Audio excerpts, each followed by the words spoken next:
अस्सलाम वालेकुम। चैनल को सब्सक्राइब कीजिए और घंटी के निशान को दबा दीजिए ताकि हमारी हर वीडियो का नोटिफिकेशन आपको बआसानी मिल सके। उसने डरते सहमते और हिचकिचाते हुए घर की दहलीज से अपना पहला कदम बाहर निकाला। दिल था कि जोर जोर से धक धक कर रहा था, जैसे अभी सीना तोड़कर बाहर निकल आएगा।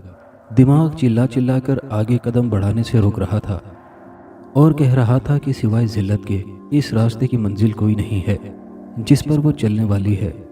अभी वक्त है, मौका भी है, अपने कदम वापसी की तरफ मोड़ ले। ये ना हो कि वक्त मुट्ठी में बंद रेत की तरह फिसल जाए। लेकिन दिल दिमाग की नफी कर रहा था, उसे समझा रहा था कि आज अपनी मोहब्बत साबित करने का दिन है। दुनिया पर साबित कर दो कि तुम्हारी मोहब्बत नफसानी ख्वाहिशात से पाक है और मोहब्बत करना गुनाह नहीं। जब इश्क व मोहब्बत के मामले में दिल और दिमाग की जंग हो तो अक्सर दिल की आरज़ुएं दिमाग की सारी दलाइल पर भारी पड़ जाती हैं। आज भी दिल और दिमाग की इस जंग में दिल की जीत हुई थी और दिमाग की मात। उसने अपने कदम बाहर निकाल लिए। रात का वक्त था और मौसम के तेवर भी खतरनाक थे। गली कूचे में लोग ना होने के बराबर थे। ऐसे में अपने हसीन वजूद को सियाह चादर में छुपाए वो चल रही थी। उसे महसूस हो रहा था कि उसकी टांगें कपकपा रही हैं। उस वक्त उसका सारा एतमाद झाग की तरह बैठ गया था। वो रोड पर आ गई। हवा और तेजी से चलने लगी थी और हल्की हल्की बूंदाबांदी भी शुरू हो गई थी। अचानक तेज हवा का झोंका आया और उसकी चादर उसके सर से सरक गई। इस बार न जाने क्यों दिल इतनी जोर से धड़का था जैसे कुछ बुरा होने वाला हो। अभी वो अपनी चादर संभाल नहीं पाई थी कि एक टैक्सी उसके पास आकर रुकी। ड्राइवर ने अपना सर बाहर निकाला और कहा, मैडम कहाँ जाना है, आए बैठ जाएं। वो पहले ही हवास बाख्ता थी। अचानक टैक्सी ड्राइवर की बात सुनकर जी जान से कांप उठी। फिर वो पिछली सीट पर बैठ गई और टैक्सी ड्राइवर को अपनी मंजिल का बताया। टैक्सी चल पड़ी। टैक्सी ड्राइवर भी बार बार बैकव्यू मिरर से उसे देख रहा था और उसके बारे में मफरूज़े कायम करने की कोशिश कर रहा था। मासूमियत और खौफ के इम्तिजाज ने उसके हुस्न को चार चांद लगा दिए थे। टैक्सी में बैठी वो बदनसीब लड़की अपनी मंजिल की तरफ रवां दवां थी, जहां तबाहियां और रसवाइयां बाहें फैलाई उसकी मुंतजिर थीं। तूफान आने से पहले अपनी खबर नहीं देता और जाने के बाद अपने असरात छोड़ जाता है। इस बस्ती से भी तूफान गुजर चुका था और उसकी तबाही नाकाबिले बर्दाश्त थी। रो रो कर उसका बुरा हाल था और कोई दिलासा देने वाला भी न था। और फिर उसके माँ बाप, बहन भाई और बाकी सब रिश्तेदारों को उस जादूगर भजननाथ ने मार डाला था। लेकिन वो अपनी मौत से भी न बच सका था।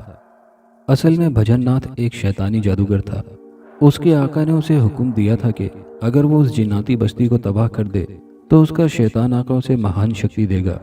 एक दानिश्त में भजननाथ ने सारी बस्ती को सफाए हस्ती से मिटा डाला था। लेकिन जिनजादी रोजीना उस वक्त बस्ती में न थी, इसलिए वो बच गई थी। और यही बात भजननाथ के आका के तैश का सबब बनी थी।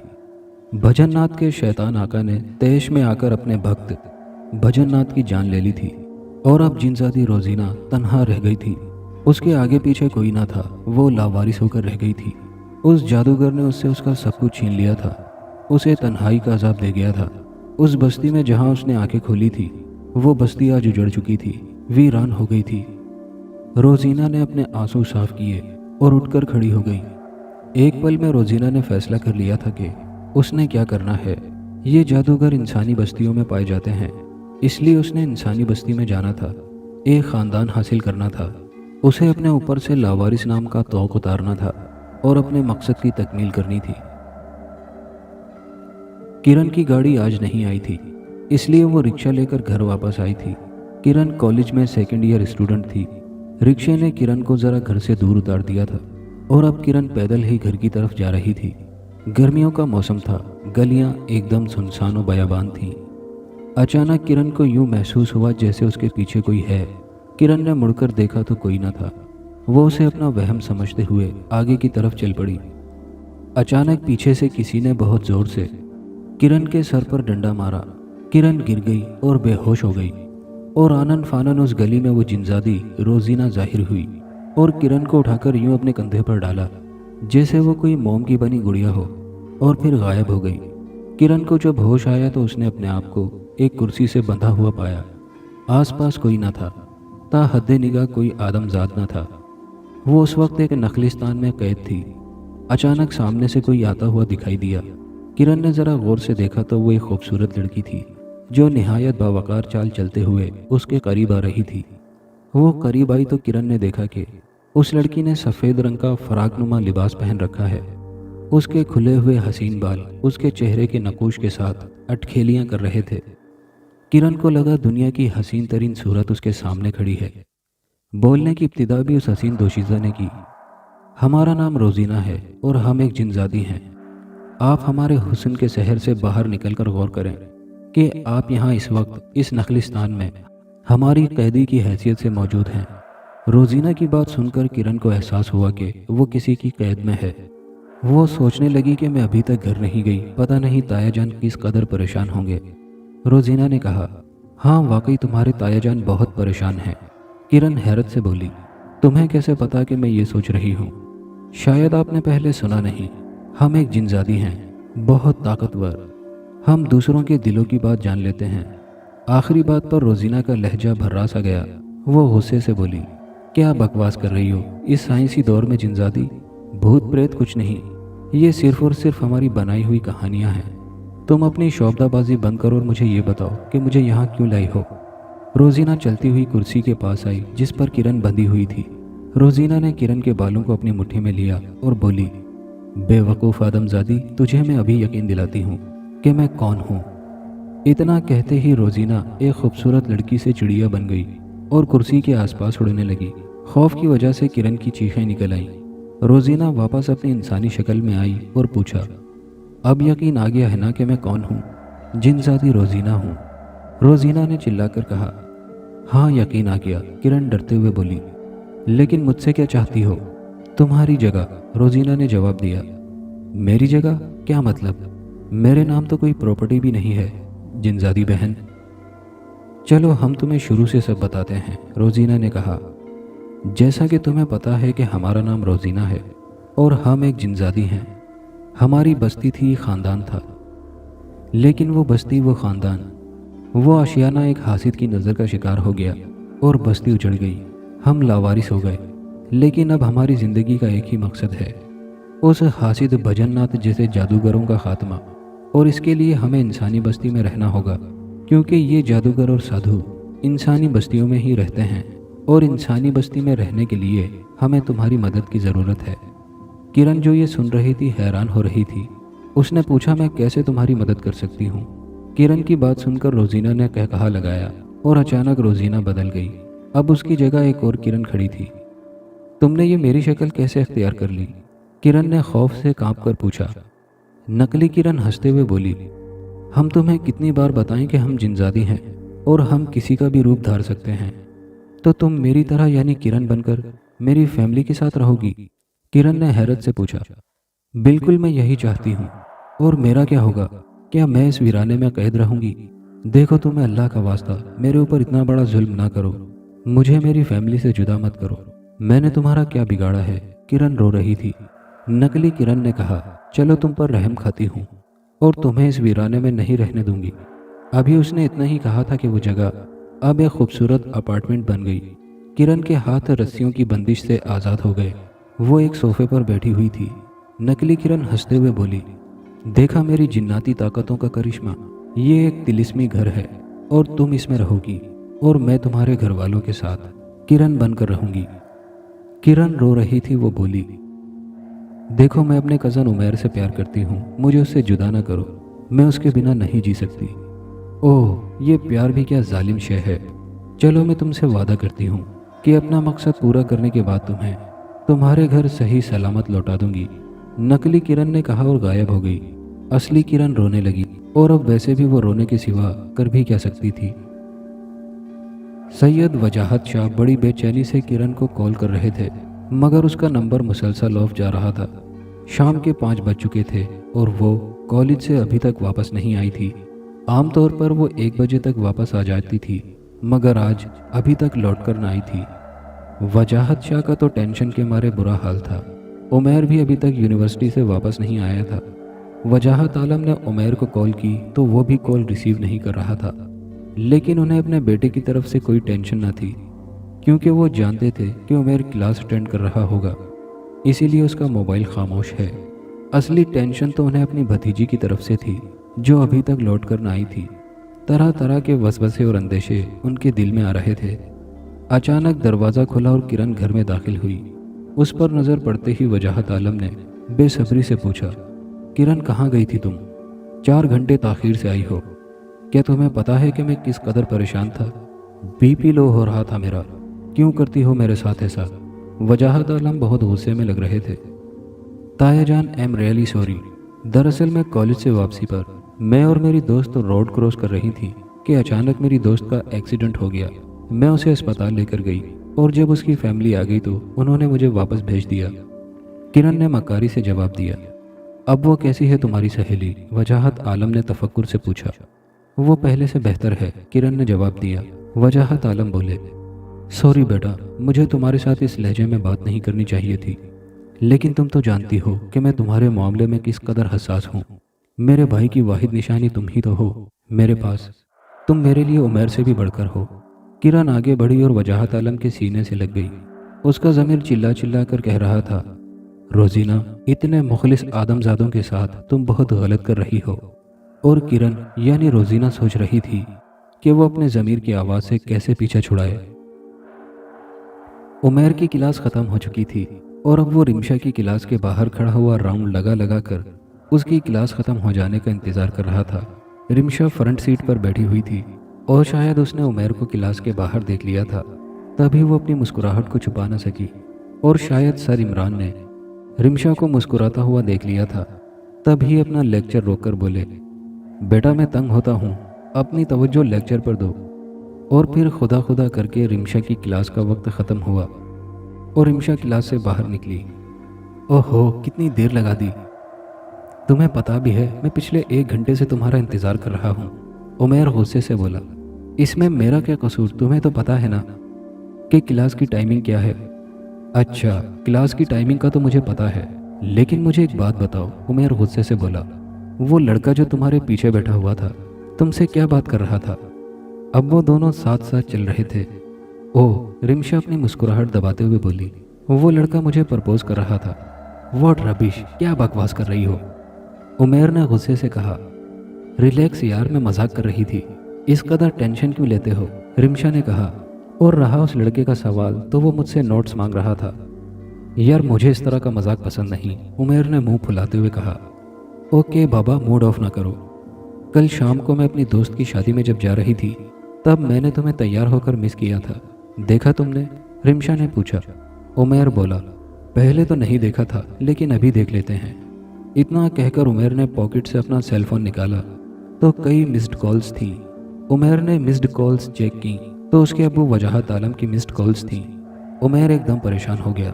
रिमशा ने उमैर को परेशान देखा तो उसने पूछा, क्या हुआ उमैर, सब खैरियत तो है ना? यार अब्बू की मिस्ड कॉल हैं, उन्हें पता है कि इस वक्त मेरी क्लास होती है, फिर क्यों कॉल कर रहे होंगे? उमैर ने कहा। रिमशा बोली, तो परेशान होने की बजाय उन्हें कॉल करके पूछ लो ना। ओके, उमैर ने कहा और अपने वालिद का नंबर डायल किया। हेलो बेटा। दूसरी ही रिंग पर कॉल रिसीव हो गई थी। अब्बू आपकी मिस्ड कॉल्स हैं, सब खैरियत है ना? उमैर ने पूछा। हाँ बेटा, वो असल में किरण घर वापस नहीं आई थी, तब मैं परेशान हो गया था, वजाहत आलम बोले। लेकिन अब किरण आ गई है। किरण इस वक्त आई है? वो तो 2 बजे कॉलेज से वापस आ जाती है और अब तो 5:30 बज चुके हैं, उमैर ने कहा। वो बेटा असल में उसकी दोस्त का एक्सीडेंट हो गया था, इसलिए वो लेट हो गई, वजाहत आलम ने कहा। ओके, मैं घर आकर बात करता हूँ, उमैर बोला। ठीक है बेटा, अल्लाह हाफिज। उमैर ने कॉल काट दी। रिमशा उसके साथ साथ चल रही थी। उसने पूछा। उमैर बोला, तुम्हें बताया था ना कि मेरे चचा की बेटी है। चचा चची की वफ़ात के बाद वो हमारे साथ ही रहती है। ओके, रिमशा बोली। चलो कैफ़े चलते हैं। नहीं यार, आई एम सॉरी, मैं नहीं जा सकता, मुझे पहले घर जाना होगा। ओके, कोई बात नहीं। रिमशा ने हमेशा की तरह उमैर के साथ कोऑपरेट किया। उमैर को रिमशा की यही आदत बहुत पसंद थी। किरण के कमरे में रोजीना, जो कि किरण के रूप में थी, किरण की चीज़ों का जायज़ा ले रही थी कि इतने में दरवाजे पर दस्तक हुई। नकली किरण कमरे से बाहर निकली और दरवाज़ा खोला। सामने एक लड़का खड़ा था। नकली किरण समझ गई कि यही उमैर है। कैसी हो? उमैर ने पूछा। ठीक हूँ, आप बैठे, मैं आपके लिए पानी लाती हूँ, किरण बोली। अरे नहीं, उमैर ने नफ़ी में सर हिलाया। तुम मेरे लिए पानी ना लाओ क्योंकि मुझे प्यास नहीं है। ये बताओ अब्बू कहाँ हैं? ऊपर अपने कमरे में आराम कर रहे हैं, किरण ने जवाब दिया। अब्बू बता रहे थे कि आज तुम्हारी दोस्त का एक्सीडेंट हो गया था, उमैर ने पूछा। मेरी दोस्त का एक्सीडेंट? किरण ना समझते हुए बोली। फिर एकदम से उसे अपनी घड़ी हुई कहानी याद आ गई। ओह, आज कॉलेज से वापसी पर मेरे साथ रमला थी, उसका एक्सीडेंट हो गया था, नकली किरण ने कहा। ओह, चलो चलते हैं उसे देखने के लिए, उमैर ने कहा। नहीं, किरण जल्दी से बोली, इसकी ज़रूरत नहीं है क्योंकि मैं पहले ही अस्पताल में उसके साथ 2 घंटे गुजार चुकी हूँ। उसकी फैमिली ने ज़बरदस्ती मुझे घर भेजा है। ओके फाइन, उमैर बोला। रोजीना को किरण बने हुए 1 महीना गुजर गया था। इस 1 महीने में रोजीना बिल्कुल बदल गई थी। उसके मकासद बदल गए थे, उसके जीने की वजह बदल गई थी। अब इंसानी ज़िंदगी गुजारना उसे अच्छा लगने लगा था। वो उमैर से मोहब्बत करने लगी थी। वो ये बात भूल गई थी कि वो आग से बनाई गई है और उमैर को मिट्टी से पैदा किया गया है। रोजीना उमैर की मोहब्बत में गिरफ्तार हो गई थी और वो उमैर को जुनून की हद तक चाहने लगी थी। उसने इरादा कर लिया था कि वो अपने और उमैर के दरमियान की सारी दीवारों को गिरा देगी। रोजीना के रास्ते में पहला कांटा असली किरण थी, जो उसके हलक में फांस की तरह चुभ रही थी। उसने फैसला कर लिया कि सबसे पहले वो उस कांटे को अपने रास्ते से हटाएगी। इसलिए वो तिलिस्मी अपार्टमेंट में आ गई, जो उसने अपनी ताकतों के बलबूते पर किरण के लिए बनाया था। किरण सोफे पर सोई हुई थी। उसका मुतवरम चेहरा गवाही दे रहा था कि वो रोती रही है। किरण, रोजीना ने किरण के पास आकर उसको पुकारा तो किरण उठकर बैठ गई। ओह शुक्र है, किरण बोली, तुम आ गई। यकीनन तुम्हारा मकसद भी पूरा हो गया होगा। अब मुझे मेरी फैमिली के पास जाने दो। देखो, तुमने वादा किया था। रोजीना झट से बोली, हाँ किया था मैंने वादा कि जब मेरा मकसद पूरा हो जाएगा मैं तुम्हें जाने दूंगी। लेकिन मुझे प्यार हो गया है, और जानती हो किससे? तुम्हारे कज़न उमैर से, और मैं उसे पाकर रहूंगी। किरण जोर से चिल्लाई, मनहूस जिनजादी, क्या तेरा दिमाग खराब हो गया है? हाँ हो गया है दिमाग खराब, रोजीना ने जवाब दिया, और इश्क ने किया है मेरा दिमाग खराब। लेकिन अब तेरी किस्मत खराब होने वाली है, तू बेमौत मरने वाली है। किरण ने पूछा, तू मुझे क्यों मारेगी? रोजीना बोली, क्योंकि तू मेरे रास्ते का कांटा है और मुझे इस कांटे को हटाना है, हर हाल में हटाना है। इतना कहकर रोजीना ने किरण की गर्दन पकड़ ली और उसे दबाने लगी। किरण ने अपने आप को छुड़ाने की बहुत कोशिश की, लेकिन बेसूद। आखिर किरण की जान निकल ही गई और फिर रोजीना वहां से गायब हो गई। नकली किरण टेरिस पर खड़ी थी जब उमैर उसके पास आया। क्या हो रहा है किरण? उमैर ने दोस्ताना पूछा। कुछ नहीं, बस वैसे ही टाइम पास कर रही हूँ, किरण ने जवाब दिया। हाँ फ्री ही समझें, किरण ने कहा। कोई काम है क्या? काम? उमैर अपने माथे को खुजाते हुए बोला। हाँ काम ही समझो, आओ मेरे कमरे में बैठकर बात करते हैं। और दोनों कमरे में पहुंच गए। जी हाँ आप बोलें, किरण बैठते हुए बोली। किरण, मैं तुमसे वाज़े तौर पर बात करना चाहता हूँ, उमैर ने कहा। जी मैं सुन रही हूँ। न जाने उसे क्यों लग रहा था कि उमैर कोई बहुत अहम बात करने वाला है। उमैर ने कहना शुरू किया। किरण, जैसा कि तुम जानती हो कि मेरी और तुम्हारी मंगनी बचपन में हमारे बड़ों की रजामंदी से हो गई थी। लेकिन किरण, ज़िंदगी हमने गुजारनी है, ज़माना बदल गया है। जो आपका हमसफ़र बनने वाला हो उसकी सोच तुमसे मिलनी चाहिए। दिल तो अपने आप मिल जाते हैं। और किरण, मैंने नोटिस किया है कि तुम्हारी और मेरी सोच एकदम मुख्तलिफ है। हम साथ खुश नहीं रह सकेंगे। इनफैक्ट मैं तुम्हें खुश नहीं रख पाऊंगा। तुम समझ रही हो ना कि मैं क्या कहना चाह रहा हूँ? उमैर ने सवालिया नज़रों से किरण की तरफ देखा। किरण उठकर खड़ी हो गई और रुख फेर लिया कि कहीं उसकी आंखों की नमी उमैर न देख ले। एक जिनजादी की आंख में आंसू, वो भी किसी आदमजात की वजह से। क्या फ़ायदा हुआ उस मासूम किरण की जान लेने का? किरण, इस कदर खामोश क्यों हो? कुछ तो बोलो, उमैर ने कहा। उमैर, ये सच है कि मैं आपसे बेपनाह मोहब्बत करती हूँ, लेकिन इसका ये मतलब नहीं कि मैं आपको हासिल भी करना चाहती हूँ। मैं सिर्फ इतना चाहती हूँ कि आप खुश रहें, क्योंकि आपकी खुशी मेरी खुशी है। और अब आप मुझे बताएं कि आखिर आपकी खुशी है किस में, ताकि ताया जान को मनाने में आपकी मदद कर सकूं। मुझे तुमसे इसी समझदारी की उम्मीद थी, उमैर ने कहा। लेकिन फिर भी I am sorry. Sorry for what? कि मैं तुम्हारी मोहब्बत का जवाब मोहब्बत से नहीं दे सका, उमैर ने कहा। किरण बोली, मैं आपसे मोहब्बत करती हूँ, बिजनेस नहीं। उमेर मुस्कुराने लगा। अच्छा, आप बताएंगे वो कौन है जिसके साथ आपकी सोच मिलती है? किरण ने पूछा। उमेर बोला, उसका नाम रिमशा है, हम क्लास फेलोज हैं, लेकिन वो दूसरे सेक्शन में है। ओके, कब मिलवाएंगे उससे? किरण ने पूछा। जब तुम मिलना चाहो मिलवा दूंगा। क्या याद करोगी? इतना कहकर उमेर हंसने लगा तो किरण को भी बादल नख्वास्ता उसका साथ देना पड़ा ताकि उसे शक ना हो जाए।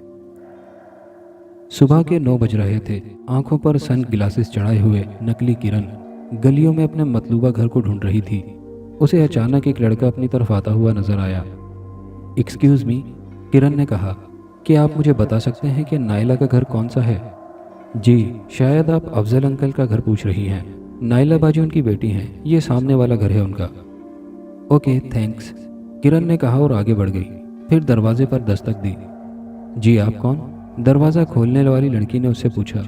जी, मुझे नायला से मिलना है, क्या वो यहीं पर रहती हैं? जी, मैं ही नायला हूँ, वो लड़की बोली। ओके, क्या हम अंदर थोड़ी देर बैठकर बात कर सकते हैं? किरण ने पूछा। नायला एक तरफ हटते हुए बोली, ठीक है, अंदर आ जाएं। किरण को नायला ने ड्राइंग रूम में बिठाया और पूछा, चाय चलेगी या कॉफ़ी? किरण ने सन ग्लासेस उतारते हुए कहा, कुछ नहीं, बस आप मेरी बात सुन लें। नायला मुस्कुराते हुए बोली, ठीक है, फरमाएं। मैं हमातन गोश हूँ। किरण ने कहा, पहले आप मुझे एक बात का जवाब दें, क्या आपको प्यार हुआ है?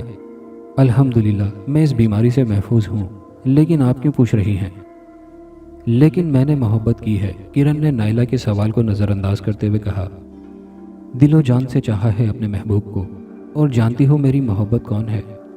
तुम्हारा क्लास फेलो और बेस्ट फ्रेंड उमेर आलम। इश्क करती हूँ मैं उससे, वो मेरा फर्स्ट कज़न है। क्या? नायला हैरत और तजब्जुब का शिकार होने लगी। तो आप हैं किरण, उमेर की कज़न? लेकिन उमेर और रिमशा एक दूसरे को बहुत पसंद करते हैं। आपका वन साइडेड लव उनकी मोहब्बत की तबाही का बाइस बन सकता है, और इस मामले में मैं क्या कर सकती हूँ? किरण नायला की बात सुनकर सोफे से उठी और किरण के पास ज़मीन पर आकर बैठ गई और उसके दोनों हाथ थाम लिए। तुम मेरी मदद कर सकती हो, मेरा साथ दो। उमेर सिर्फ और सिर्फ मेरे साथ खुश रह सकता है, उसे मेरा बनाने में मेरी मदद करो। आंसू किरण के गालों पर बहते जा रहे थे। किरण अपने आंसुओं को साफ करते हुए उठी और अपने बैग से 2 लाख रुपए निकाले और नायला की गोद में रखते हुए बोली, ये 2 लाख रुपए हैं, मेरा काम कर दो तो 5 लाख और मिलेंगे। देखो, मैं रिमशा से मोहब्बत नहीं करता, वो सिर्फ वक्ती कशिश है जो वक्त के साथ साथ दम तोड़ देगी। वो उसके साथ खुश नहीं रह पाएगा। क्या अपने दोस्त की खुशी के लिए मेरी मदद नहीं करोगी? ठीक है, नायला बोली, मैं तुम्हारा साथ देने के लिए तैयार हूँ, सिर्फ उमैर की खुशी के लिए। बताओ क्या करना है मुझे? किरण के चेहरे पर तमानियत भरी मुस्कुराहट फैल गई। अपनी मंजिल के हुसूल के लिए वो पहला कामयाब कदम उठा चुकी थी। वो नायला को उसका काम समझाने लगी। सेमेस्टर का रिजल्ट आ चुका था। नायला ने अपनी क्लास में टॉप किया था। नायला उमेर के तवज्जुद से रिमशा को भी बखूबी जानती थी, बल्कि वो दोनों अच्छी सहेलियां थीं। टॉप करने की खुशी में नायला अपने दोनों बेस्ट फ्रेंड रिमशा और उमेर को ट्रीट दे रही थी। वो तीनों उस वक्त एक रेस्टोरेंट में बैठे हुए थे। रिमशा ने कहा, नायला, इस बार तो तुमने कमाल ही कर दिया। हाँ, बस अल्लाह की मेहरबानी है, शुक्र है, नायला ने कहा। हाँ, तुम्हारी मेहनत का सिला है, उमेर ने कहा। अब तुम दोनों बताओ, नायला ने कहा। शादी का कब तक इरादा है? शादी का तो अभी कोई इरादा नहीं, रिमशा मुस्कुराते हुए बोली। मैंने पहले BBA कंप्लीट करना है और उसके बाद MBA, फिर सोचूंगी। और तुम उमेर? नायला ने उमेर की तरफ देखा। मेरे ख्यालात भी रिमशा से मिलते जुलते ही हैं, उमेर ने कहा। यार, ये कैसी 2 नंबर मोहब्बत है तुम दोनों की? मोहब्बत करने वाले तो अपने मिलन की घड़ियां गिनते रहते हैं, और तुम दोनों? नहीं, ऐसी बात नहीं है, उमेर ने कहा और रिमशा का हाथ थामते हुए बोला, हम दोनों एक दूसरे से बहुत प्यार करते हैं और दोनों एक दूसरे पर भरोसा भी बहुत करते हैं, लेकिन हम दोनों पहले इस्टेब्लिश होना चाहते हैं। हमारी मोहब्बत नफसानी हवस से पाक है। मैं नहीं मानती इस बात को, नायला ने कहा। रिमशा एक खूबसूरत लड़की है और कई लड़कों की आइडियल है, और तुम एक जवान मर्द हो, इसीलिए रिमशा तुमसे मोहब्बत करती है, और तुम रिमशा को इसलिए चाहते हो कि रिमशा हसीन और जवान है। नायला, तुम गलत कह रही हो अब, रिमशा ज़रा गुस्से से बोली। नहीं, मैं ठीक कह रही हूँ। अब तुम ही बताओ कि अगर उमेर इतना हैंडसम ना होता तो तुम इससे मोहब्बत करती? नहीं ना, तो फिर तुम्हारी मोहब्बत हवस से कैसे पाक हो सकती है? अगर है तो फिर साबित करो अपनी मोहब्बत की पाकीज़गी को। हम दोनों के दिल साफ़ हैं और हमें अपनी मोहब्बत किसी पर साबित करने की कोई ज़रूरत नहीं है। रिमशा ने कहा, नहीं उमैर, ज़रूरत है और मैं अपनी मोहब्बत साबित करूंगी। बताओ क्या करना होगा। नाइला बोली, क्या तुम अपनी मोहब्बत की खातिर एक रात अपने घर से बाहर रहोगी, उमैर के साथ एक ही बेडरूम में? फिर वक्त साबित करेगा मोहब्बत की सच्चाई। उमैर ने कहा, नाइला तुम्हें क्या हो गया है? तुम हमारी दोस्त हो या दुश्मन? नाइला बोली, मैंने सिर्फ तुम्हारे सामने एक रास्ता रखा है। उस रास्ते पर चलने के लिए मैं तुम दोनों पर दबाव नहीं डाल रही, क्योंकि तुम दोनों ही अपनी मर्जी के मालिक हो। रिमशा ने कहा, ठीक है, मुझे तुम्हारी बात मंजूर है। मैं तुम पर साबित करके रहूंगी कि मेरी मोहब्बत में हवस का खोट शामिल नहीं है। उमैर ने कहा, रिमशा तुम्हारा दिमाग तो नहीं चल गया? क्या तुम अपने होशो हवास में हो? मैं लड़की होकर मान गई और तुम लड़के होकर इस कदर हिचकिचा रहे हो। कहीं नाइला की बातें सच तो नहीं? ठीक है, उमैर ने कहा, अगर तुम भी यही चाहती हो तो मुझे मंजूर है। ठीक है, नाइला ने कहा, कल शाम 7 बजे इस रेस्टोरेंट में आ जाना। साथ में डिनर करेंगे और मैं तुम दोनों को बता दूंगी कि कहाँ जाना है। उमैर और रिमशा ने इस बात में सर हिला दिया और नाइला के चेहरे पर फातिहाना मुस्कुराहट फैल गई। मौसम के तेवर सारे शाम ही खराब थे। नाइला रेस्टोरेंट में आने के लिए उमैर और रिमशा को 7 बजे का कहा हुआ था, लेकिन खुद 6:30 बजे आ गई और एक वेटर को अपने पास बुलाया। यस मैम, वेटर ने पूछा, मुझे तुम्हारी मदद की ज़रूरत है, एक छोटा सा काम करना है। इतना कहकर नाइला ने अपने बैग से 500 के कुछ नोट निकाले और वेटर को थमा दी और बोली, अभी थोड़ी देर बाद मेरे पास एक लड़का और एक लड़की आकर बैठेंगे। मैं उस लड़की को तुम्हारे पास भेजूंगी और तुमने उसे उस वक्त तक अपनी बातों में उलझाए रखना है जब तक वो लड़का उसे बुलाने के लिए ना आ जाए। समझ गए? समझ गया मैम, आप बेफिक्र हो जाएं। इतना कहकर वेटर चला गया और नाइला ने अपने हैंडबैग से अपना मोबाइल फ़ोन निकाला और किरण का नंबर डायल किया। हेलो नाइला, काम कहाँ तक हुआ? किरण ने बेसब्री से पूछा। 70% काम हो गया है, अब उनके आने की देर है, नाइला ने बताया। किरण बोली, हाँ मैं भी नोट कर रही हूँ कि उमैर कल से बहुत परेशान है। नाइला ने देखा कि रिमशा और उमैर रेस्टोरेंट में दाखिल हो रहे हैं। ओके किरण, वो आ गए, मैं बाद में बात करती हूँ, नाइला ने कहा और कॉल काट दी। आओ बैठो, नाइला ने कहा। वो दोनों सामने वाली कुर्सियों पर बैठ गए। कैसी हो? रिमशा ने पूछा। मैं ठीक हूँ, नाइला ने कहा। यार मैं तुम दोनों को बिल्कुल कुछ नहीं कह रही। मैं तुम्हारी मोहब्बत को तस्लीम कर चुकी हूँ। तुम्हें कहीं जाने की और अपनी मोहब्बत को साबित करने की कोई ज़रूरत नहीं है। मैं तुम दोनों को किसी इम्तिहान में नहीं डालना चाहती। नहीं नाइला, रिमशा ने कहा, ये सिर्फ मैं तुम्हारे लिए नहीं कर रही, अपने लिए कर रही हूँ। मैं देखना चाहती हूँ कि मेरी मोहब्बत कितनी सच्ची है। ठीक है, जैसे तुम्हारी मर्जी, नाइला ने कहा और बोली, कोई वेटर नज़र नहीं आ रहा, जाओ जाके चाय का ऑर्डर दे आओ। रिमशा उठकर चली गई। नाइला के चेहरे पर हल्की सी मुस्कुराहट आ गई। उसने उमैर की तरफ देखा जो गुमसुम सा बैठा था। नाइला ने पूछा, उमैर तुम्हें क्या हुआ है? उमैर बोला, नाइला ये तुमने ठीक नहीं किया, मुझे ये सब मुनासिब नहीं लग रहा।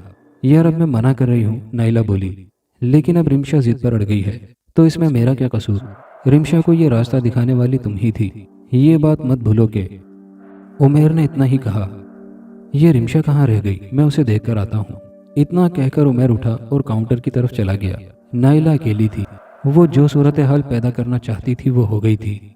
उसने जल्दी से अपने पर्स से एक शीशी निकाली और उमैर और रिमशा की चाय में 2-2 कतरे टपका दिए। इतनी देर में रिमशा और उमैर वापस आ गए। रिमशा कहाँ रह गई थी? नाइला ने पूछा। एक वेटर पीछे पड़ गया था, रिमशा ने कहा। कह रहा था कि मैं उसकी कज़न की हमशक्ल हूँ। ओह अच्छा, ओके ये चाय लो, नाइला ने कहा और एक चाबी रिमशा को थमाते हुए बोली, ये मेरी खाला के अपार्टमेंट की चाबी है। रिमशा उसकी बात समझ गई थी। उमैर नाइला को खा जाने वाली नज़रों से देख रहा था। रिमशा ने कहा, मैं पहले घर जाऊंगी और फिर वहाँ से अपार्टमेंट में। ओके हनी, उस अपार्टमेंट में वैसे भी एक ही बेडरूम है, नाइला ने मायने खेज अंदाज में कहा और वो बेवकूफ़ और जज्बाती लड़की कुछ भी न समझ सकी। उस रात बारिश हो रही थी, हवाएं ज़ोर ज़ोर से चल रही थी। रिमशा ने डरते सहमते और हिचकिचाते हुए घर की दहलीज से अपना कदम बाहर निकाला। रिमशा का दिल कुछ कह रहा था तो दिमाग कुछ और। दिले नादान की बात मानकर वो उस अपार्टमेंट में पहुंच गई। उमैर भी वहां मौजूद था। सिर्फ आधा घंटा वो अपनी मोहब्बत की आजमाइश दे पाए थे कि शैतान ने हमेशा की तरह अपना काम शुरू कर दिया और वो दोनों मासूम इंसान शैतान के बहकावे में ना आते अगर नाइला ने चाय में उन्हें वो दवा ना पिलाई होती। उन दोनों के जज्बातों ने ऐसी दलदल में धंसाते चले गए जहां से निकलना मुश्किल ही नहीं नामुमकिन था। वो तारीक रात अपने जोबन पर थी। 12 बज रहे थे और बारिश बदस्तूर हो रही थी। नाइला के अम्मी अब्बू दोनों ही अपने रिश्तेदारों के पास शादी में शिरकत के लिए गए हुए थे। नाइला घर पर तन्हा थी जब दरवाजे पर दस्तक हुई। नाइला अपने कमरे में बिस्तर में घुसी सो रही थी। जोरदार दस्तक की वजह से उसकी आंख खुल गई। अभी वो दरवाज़ा खोलने के लिए उठकर बैठी ही थी कि उसके कमरे का दरवाज़ा खुला और किरण अंदर दाखिल हुई। किरण तुम? नाइला हैरत से बोली। इस वक्त यहाँ? दरवाज़ा तो लॉक था, अंदर कैसे आई? हमारे लिए दरवाजे और दीवारें कोई मायने नहीं रखती, किरण बदले हुए लहजे में बोली। नाइला को अब किरण से डर लगने लगा था। वो बोली, किरण क्या हुआ है तुम्हें? लगता है अब तुम्हें बताना ही पड़ेगा कि हम कौन हैं। किरण ने इतना कहा और वो एकदम तब्दील हो गई। अब वहाँ एक हसीन दोशीज़ा खड़ी थी। अगरचे किरण भी खूबसूरत थी मगर उस महाजबी के सामने किरण का हुस्न कुछ भी ना था। ये क्या है? तुम कैसे बदल सकती हो? नाइला बहुत डर गई थी। बाहर बारिश के साथ साथ आसमानी बिजलियां भी चमकने लगी थी। मेरा नाम रोजीना है और हम एक जिनजादी हैं, बल्कि यूं कहो कि हम एक लावारिस जिनजादी हैं, क्योंकि एक जालिम ने हमसे हमारा ख़ानदान छीन लिया और फिर हम इस इंसानी बस्ती में आए। हमने असली किरण को मार डाला क्योंकि वो भी हमारे उमैर से मोहब्बत करती थी और हमारे रास्ते का कांटा थी। और आज हम तुम्हें मारेंगे क्योंकि तुम हमारे राज में शरीक हो चुकी हो और हम अपना राजदार किसी आदमजात को नहीं बनाते। नाइला का खौफ के मारे बुरा हाल था। वो उस लड़की को देखने लगी जिसने सफ़ेद रंग का फराकनुमा लिबास पहन रखा था, खुले हुए बाल और चांद सा रोशन चेहरा। वो तो किसी जाविये से चुड़ैल लगती ही ना थी। देखो किरण या रोजीना, आप जो भी हो, आपका राज मेरे साथ कब्र तक जाएगा। मैं किसी को कुछ नहीं बताऊंगी। खुदा के लिए मुझे मत मारो। मैंने तुम्हारी मदद की है। नाइला ने अपने दोनों हाथ उस रोजीना जिनजादी के सामने जोड़ दिए। यकीन करो नाइला, जिनजादी ने कहा, हम तुम्हें मारना नहीं चाहते, लेकिन अब ये हमारी मजबूरी है, हमें माफ़ कर देना। इतना कहकर जिनजादी आगे बढ़ी और अपना दाहिना हाथ ऊपर उठाया तो उसके हाथ में एक तेज धार छुरा आ गया और फिर उसने नाइला की तरफ बढ़कर नाइला की गर्दन को काट डाला और नाइला हमेशा हमेशा के लिए खामोश हो गई। सुबह की हल्की हल्की धूप फैल रही थी। बारिश का जोर टूट गया था। बादल भी खामोश थे। रो रही थी तो सिर्फ रिमशा रो रही थी। रो रो कर उसका बुरा हाल था। वो मोहब्बत के इस इम्तिहान में नाकाम ठहरी थी। मोहब्बत के सारे दावे मलियामेट हो चुके थे। उमैर मुसलसल उसे चुप करवाने की कोशिश कर रहा था। रिमशा बस करो, जो होना था वो हो चुका, रोने से अब क्या हासिल? उमैर ने कहा। उमैर मैं कैसे अपना सामना करूं? नहीं कर सकती। जब मैं खुद अपना सामना नहीं कर सकती तो इस दुनिया को कैसे फैस करूंगी? और तो और मैं नाइला को क्या मुंह दिखाऊंगी? रिमशा रोते हुए बोली। अब पछताने से कोई फ़ायदा नहीं। आज मैं अब्बू से जाकर बात करता हूँ, उन्हें बताता हूँ कि मैं तुमसे जल्द से जल्द शादी करना चाहता हूँ। उमैर अब मुझे घर जाना चाहिए, रिमशा ने कहा। वैसे तो आज संडे है, सब लेट उठेंगे। उनके उठने से पहले मुझे घर पहुँचना होगा। तुम घर जाकर अपने अब्बू से हमारी शादी की बात करो। इतने में उमैर का मोबाइल बज उठा। हेलो, कौन? उमैर ने पूछा। क्या कर रहे हैं आप? ओके मैं आता हूँ। उमैर ने कॉल डिस्कनेक्ट कर दी। उमैर का चेहरा खौफ से सफ़ेद पड़ गया। किसका फ़ोन था? रिमशा ने पूछा। यार कल रात नाइला का मर्डर हो गया है, हमें पुलिस स्टेशन चलना होगा तफ्तीश के लिए। क्या? रिमशा की समातों में गोया वाकई बम फटा था। नाइला का कत्ल हो गया है? कैसे, क्यों? उमैर ने कहा। अब इन सवालात के जवाबात पुलिस स्टेशन में मिलेंगे। लेकिन उमैर वो हमसे पूछेंगे कि हम दोनों कल रात कहाँ थे तो क्या कहेंगे?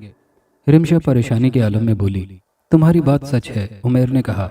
अगर हमारा राज खुल गया तो पुलिस हमें मुजरिम समझ सकती है। समझदारी का तकाजा यह है कि तुम अपने घर जाओ और बिल्कुल अनजान बन जाओ। मैं पुलिस स्टेशन चलता हूँ क्योंकि उन्होंने सिर्फ मुझे बुलाया है और उसके बाद अब्बू से हमारी शादी की बात करता हूँ। उमैर के सितारे गर्दिश में थे। वो पुलिस स्टेशन से लौटकर वापस घर जा रहा था। उसने अक्लमंदी से काम लेकर पुलिस वालों को मुतमईन कर दिया था, लेकिन एक तरफ बेस्ट फ्रेंड की दुनिया से चले जाने का गम था तो दूसरी तरफ रिमशा की नज़रों से गिर जाने का दुख भी था। परेशानी की बात यह थी कि उसके वालिद वजाहत आलम उसे रिमशा को अपनाने की इजाज़त देंगे या नहीं, क्योंकि वो अपनी भतीजी को बहू के रूप में देखना चाहते थे। उमैर अपने अब्बू की इजाज़त के बगैर कुछ भी नहीं करना चाहता था, क्योंकि वजाहत आलम ने बहुत दुख सहे थे।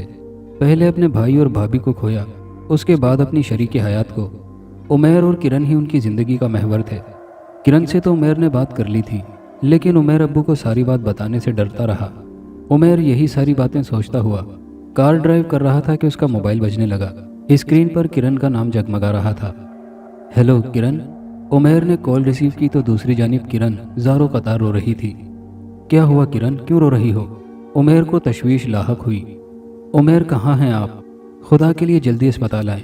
ताया जान को हार्ट अटैक हुआ है और वो इस वक्त आईसीयू में हैं। प्लीज़ जल्दी आएं। अल्फाज थे या गोया एटम बम। उमेर को यकीन नहीं आ रहा था, लेकिन बहरहाल यकीन करना ही था। न जाने क्यों तकदीर इम्तिहान पर इम्तिहान ले रही थी। उनकी हालत अब खतरे से बाहर तो है और आप उनसे मिल भी सकते हैं, लेकिन याद रहे कि कोई भी बात उनके मिजाज के खिलाफ नहीं होनी चाहिए, वरना अगला अटैक जानलेवा साबित हो सकता है। डॉक्टर ने कहा और चला गया।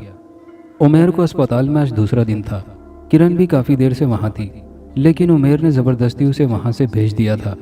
उमेर कमरे में दाखिल हुआ और बेड के पास पड़े हुए बेंच पर बैठते हुए बोला, कैसी तबीयत है अब्बू आपकी? वजाहत आलम मुस्कुराते हुए बोले, अब मैं पहले से बेहतर हूँ। आपने कौन सी ऐसी टेंशन ली कि आपकी तबीयत खराब हो गई? उमेर ने पूछा। बस बेटा, ये तो उम्र का तकाजा है। वजाहत आलम बोले, असल में बिजनेस में कुछ नुकसान हो गया और जब से मुझे हार्ट अटैक आया है तब से मुझे पता चला कि ज़िंदगी का कोई भरोसा नहीं है। बहुत फिक्रमंद हूँ बेटा। उमेर अपने अब्बू का हाथ हाथों में लेते हुए बोला, अल्लाह आपकी उम्र दराज फरमाए और आपका साया हमारे सरों पर सलामत रखे। परेशान क्यों हैं आप? बेटा, मैं किरण की वजह से परेशान हूँ। न जाने क्यों मेरे दिल में ये वहम सा बैठ गया है। वो लड़की ज़ात है, चाहता हूँ कि अपनी ज़िंदगी में ही उसे तुम्हारी दुल्हन बना दूँ। बस बेटा, अगर तुम्हें अपने बाप की ज़रा भी परवाह है तो परसों तुम्हें किरण से निकाह करना होगा। बाकायदा शादी 1 महीने बाद करेंगे। क्या? लेकिन अब्बू, मैं उमेर ने कहना चाहा तो उसे डॉक्टर की ताकीद याद आ गई कि उन्हें किसी किस्म का स्ट्रेस, टेंशन देना ठीक नहीं होगा। उमेर ने धीरे से वालिद का हाथ बेड पर रखा और कमरे से बाहर निकल आया। वालिद बोले, गधा शर्मा गया है। उमेर सिगरेट पर सिगरेट फूंके जा रहा था। समझ में कुछ नहीं आ रहा था। अकल माफ हो गई थी। एक तरफ तो उसकी बेस्ट फ्रेंड नाइला का कत्ल हो गया था और वो उसका शोक तक ना मना सका था। दूसरी तरफ वो लड़की जिससे उसे बेपनाह मोहब्बत थी, वो उसकी वजह से अपनी दोशीजगी खो बैठी थी। और तीसरी तरफ उसका बाप जो अभी भी मौत से लड़ रहा था और चाहता था कि उमेर किरण से शादी कर ले। लेकिन अगर उमेर किरण से शादी कर लेता तो रिमशा के साथ बहुत बड़ी ज्यादती होती, और अगर उमेर रिमशा को अपना लेता तो उसके बाप की जिंदगी खतरे में आ सकती थी। दोनों सूरत हाल में खसारा उसी का था। आखिर पूरी रात जागने के बाद उमेर ने फैसला कर ही लिया। वो नहीं जानता था कि यह फैसला ठीक है या नहीं, लेकिन उसे पता था कि वक्त साबित कर देगा कि वो कितना दानिशमंद है। नकली किरण ने बहुत उम्दा प्लानिंग की थी। वो समझ रही थी कि जब रिमशा और उमेर में ऐसे ताल्लुकात पैदा होंगे तो बाद में उमेर रिमशा से नफरत करने लगेगा। लेकिन हुआ इसके बरक्स था। उमेर रिमशा को अपनाने के लिए तैयार था, लेकिन तकदीर ने यहाँ पलटा खाकर उस जिनजादी का साथ दिया था और वजाहत आलम को हार्ट अटैक हो गया और बाद में उन्होंने उमेर को मना ही लिया। आज उमेर और किरण का निकाह था। उस तारीख रात के बाद तो जैसे रिमशा के लब सिल गए थे, लेकिन किसी ने भी इतना खास नोटिस न लिया था, क्योंकि उसके अब्बू हारून मिर्ज़ा अपना बिजनेस चलाने में बहुत बिजी रहते थे और उसकी माँ अपना एनजीओ चला रही थी। भाई सीएसएस के इम्तिहान की तैयारी कर रहा था, इसीलिए किसी के पास किसी के लिए वक्त नहीं था। रिमशा नाइला की मौत पर हैरान थी। उसे उमेर के दोस्त असद बिलाल के तवस्सुत से पता चला कि उमेर के अब्बू को हार्ट अटैक आया है। वो अस्पताल जाना चाहती थी लेकिन ना जा पाई, और आज उसका मोबाइल मुसलसल रिंग कर रहा था।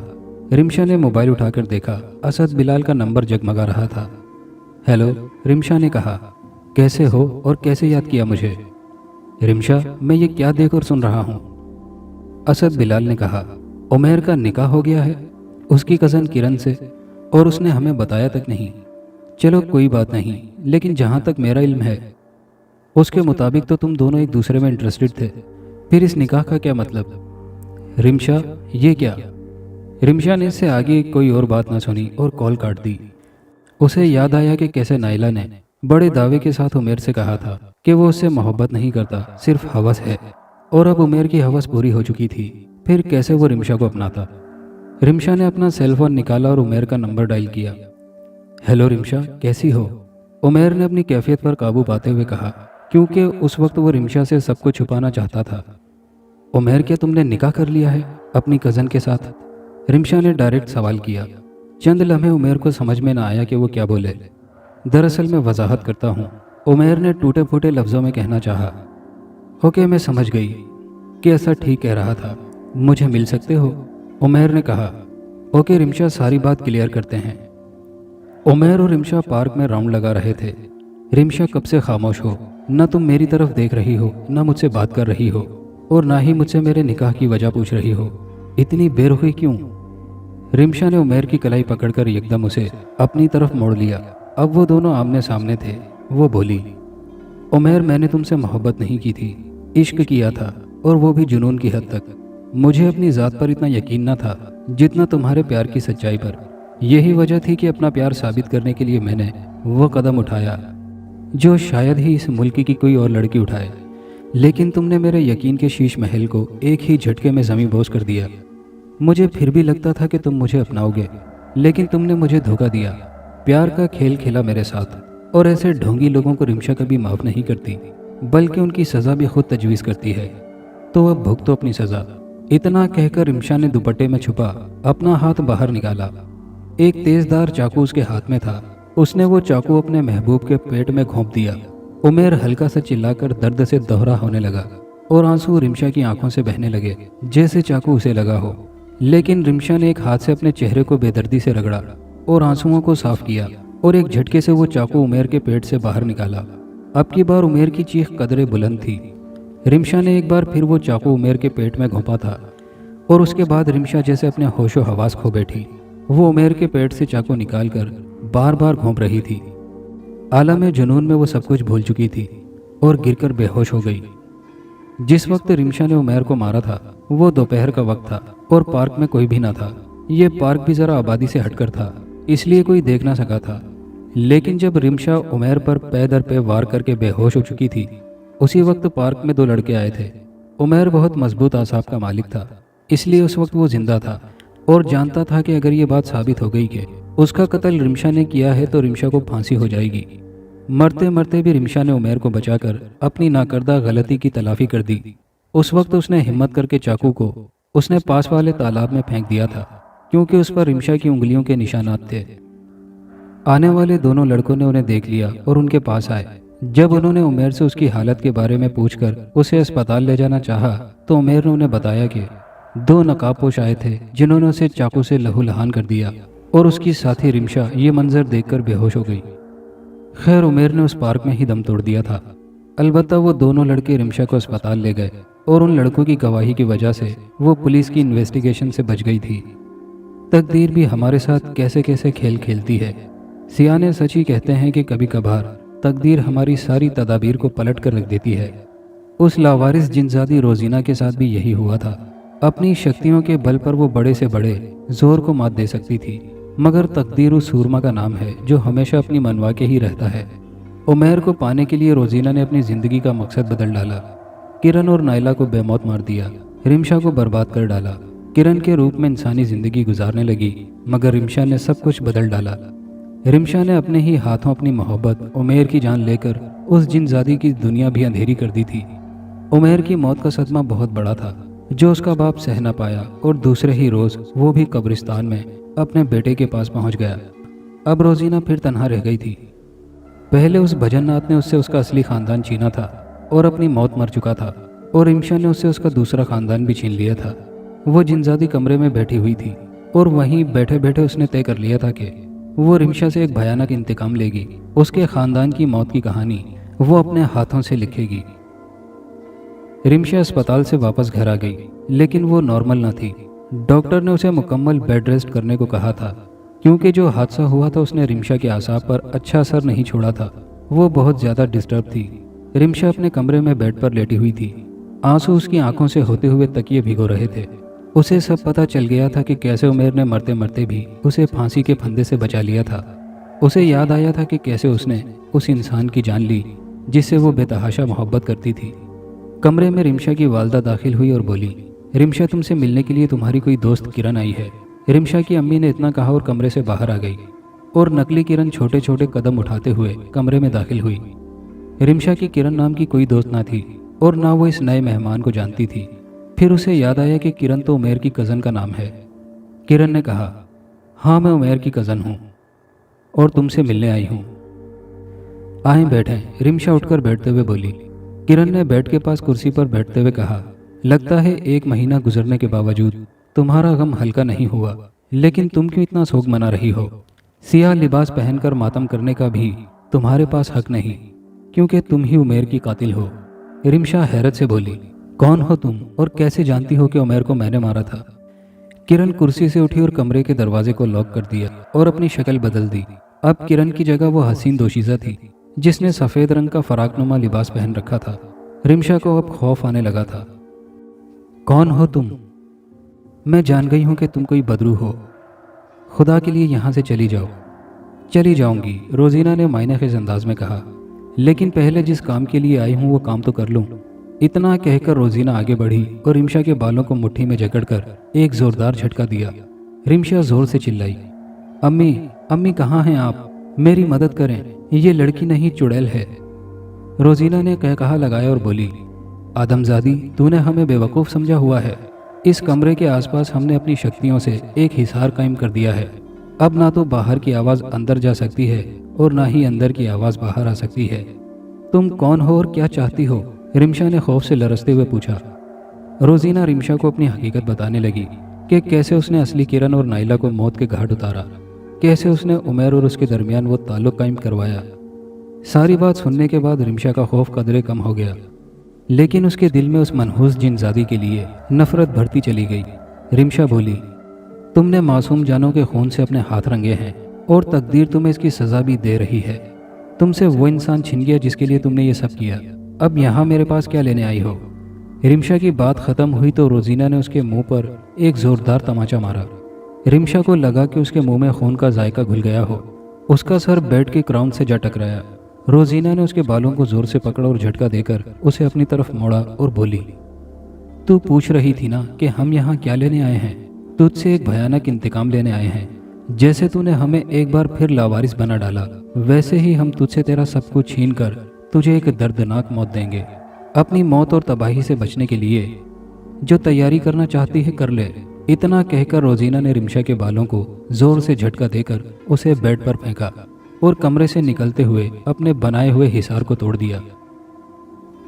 रिमशा ने अपने घर वालों को कुछ भी ना बताया, क्योंकि अगर वो रोजीना के बारे में बता देती तो उसके घर वाले ये भी जान लेते कि वो उमेर की कातिल है। रात का वक्त था। रिमशा डिनर करने के लिए ड्राइंग रूम में बैठी थी।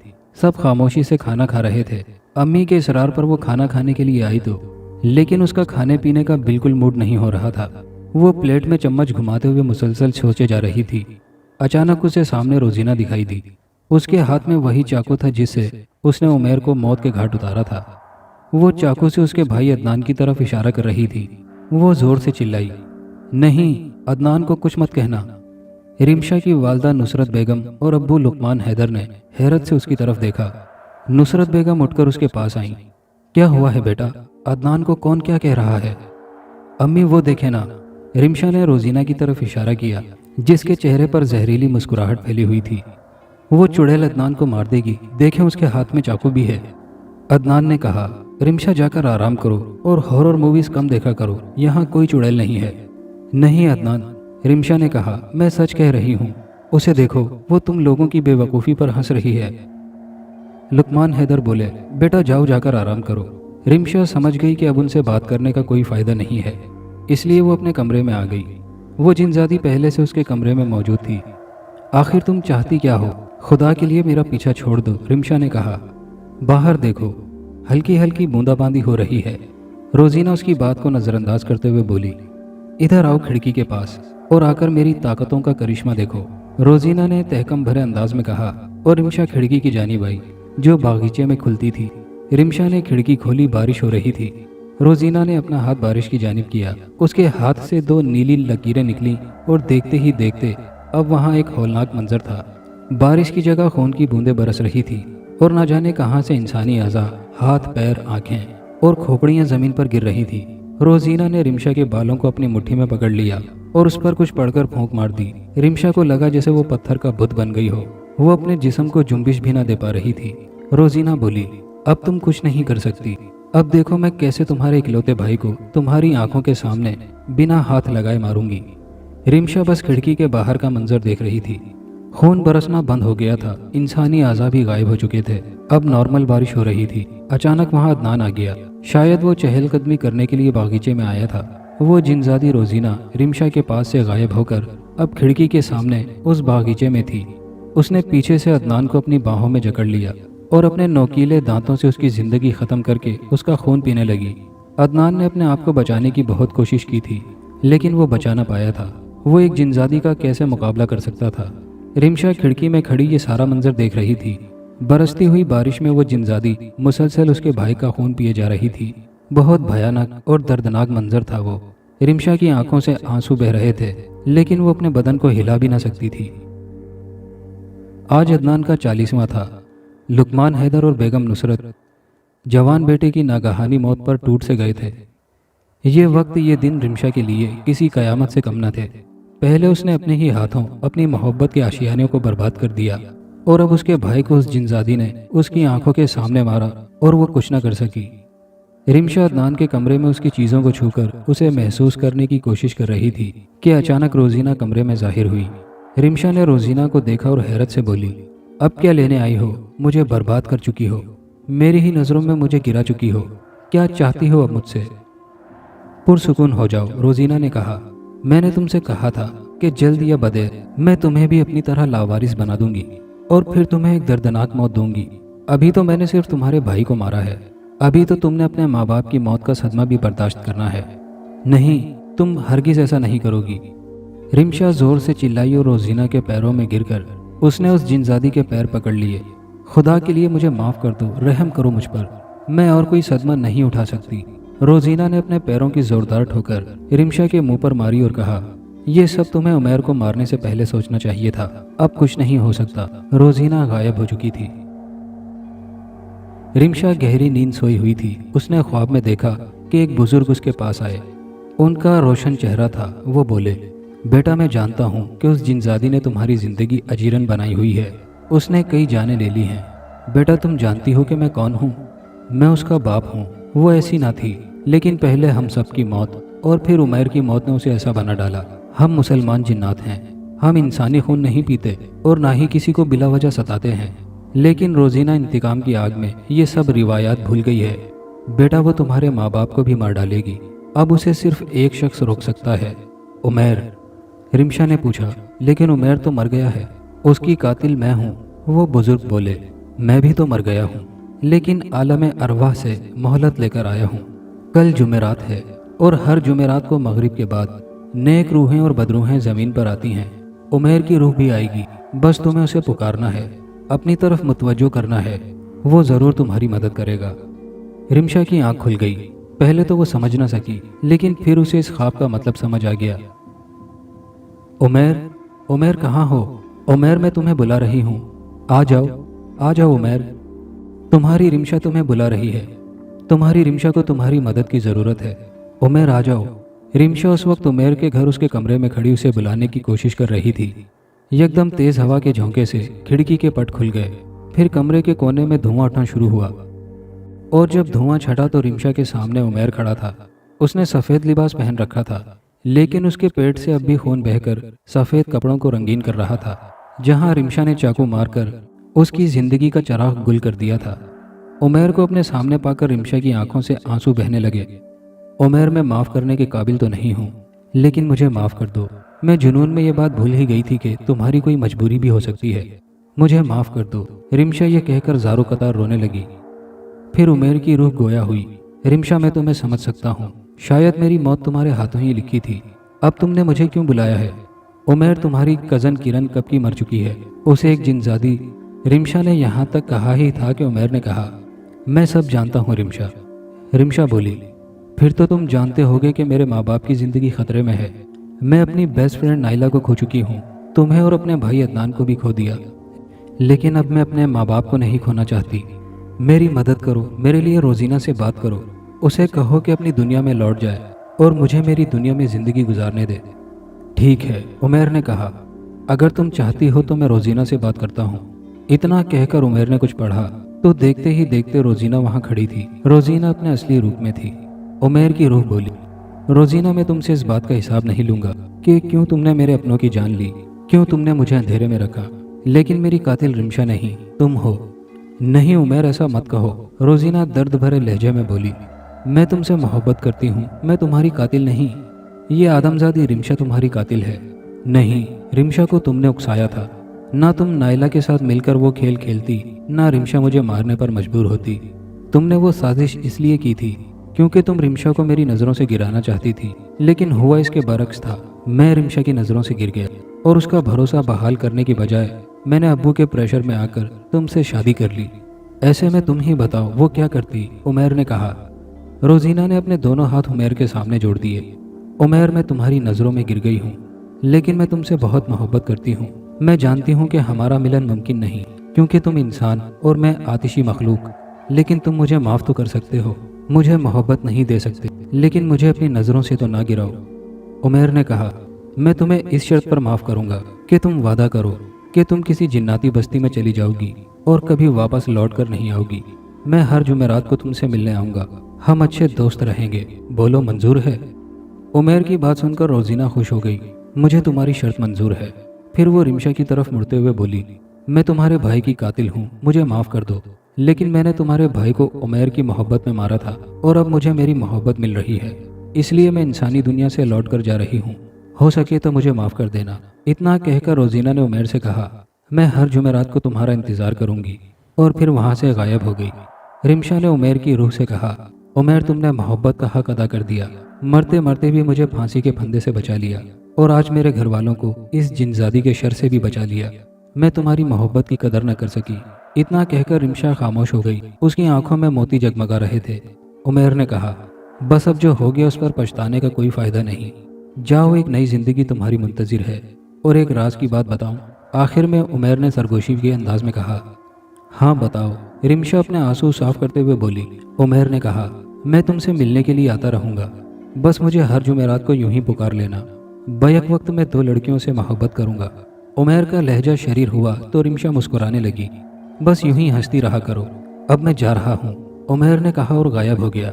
रिमशा ने वापसी के लिए कदम बढ़ा दिए, क्योंकि उसने नई जिंदगी शुरू करनी थी, सिर्फ अपने वालिदैन के लिए, क्योंकि वो दोबारा अपने वालिदैन को औलाद का दुख नहीं देना चाहती थी। दोस्तों, ये कहानी कैसी लगी कमेंट बॉक्स में अपने ख्यालात का इजहार ज़रूर कीजिएगा और वीडियो को ज़्यादा से ज़्यादा लाइक शेयर कीजिएगा। शुक्रिया।